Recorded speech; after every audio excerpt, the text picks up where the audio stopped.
Welcome back to my channel, everyone. Today we are going through my 2025 reading journal wrap-up. If you're here from my Instagram or my TikTok, welcome.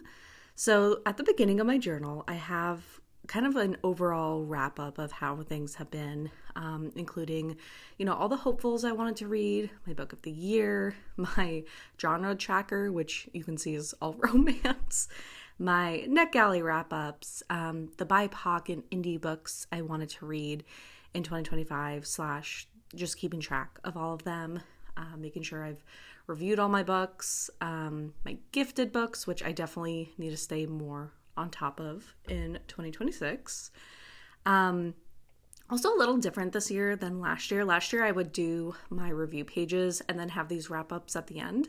But I decided to put them all at the beginning, and I loved that so much that I'm repeating that for 2026. So as we went through the very quick beginning, if you do have any questions or any spreads you'd like to see, let me know. I can always upload them to my Instagram. And then, really excited to just kind of do a slowed down version of all these books. So on my Instagram and TikTok, I did a very quick, 15-second recap video of all the pages. And I know from the past that when I did that, everyone said, okay, I need a slowed down version. So here it is. It's still kind of long. It's still almost 5 minutes of me flipping through all the pages of all the books that I've read this year. I will say I get this comment a lot, that I rate books really high. I am such an easy to please reader. Usually books are 5 stars, loved it, no notes, or, I really enjoyed the author, talking with the author before I read the book and having a lot more understanding of the emotions that went into it. Or I'll do a lot of 4 stars where I'm like, this was a good book. Maybe there's a couple things I'd pick, maybe it's not one I'm going to read immediately again, but it's one I definitely would recommend.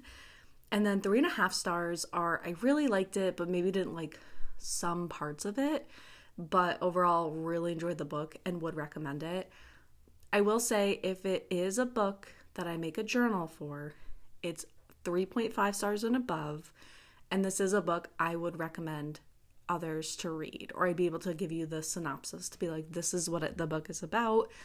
And I can imagine pretty much someone for every single book I've read being like, I think you will really like this book. Now, a question I get a lot is, do you ever DNF books or give them 1 or 2 star ratings? And the answer is yes.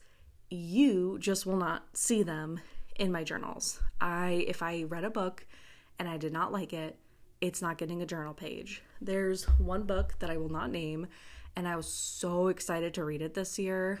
As soon as I saw it out in the stores, I was like, yes, I'm buying this book.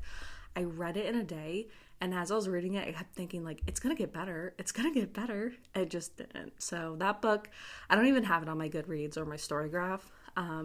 It's just one of those things where if I didn't like a book, that doesn't mean others don't. And I don't want to stop someone from potentially reading a book that they might really enjoy just because they saw I didn't like it. So that's really what I want to kind of go on with my platform. So kind of some goals for next year is I do want to make sure I read more BIPOC books. But yeah, thanks for coming along with me on my journal for 2025, and I'm so excited for all the books I'm going to get to read in 2026.